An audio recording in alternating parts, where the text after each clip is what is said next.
Let's go. Okay, my fave Wish Bus moment was when I think yung first ever na nakatungtong kami dito sa Wish Bus kasi that moment parang super big for us and talagang it opened a lot of opportunities sa grupo namin. So I think yun yung pinaka-favorite the first time. Actually, gusto kong makasulat ng kanta but a different artist yung kakanta mismo.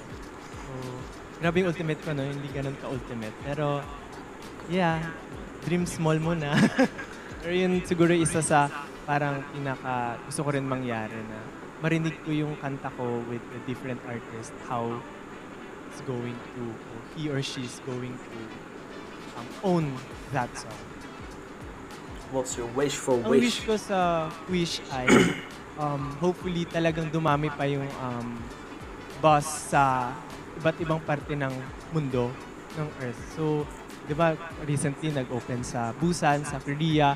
Hopefully, sa iba't ibang parte din ng mundo kung saan maraming Filipino talents na talagang kaya lang nasa ibang bansa sila. Parang to showcase yung talent nila and of course, talagang mas lumawak pa yung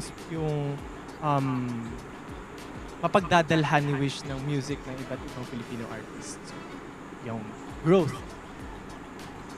Ayun, grabe 10 years na pala si Wish.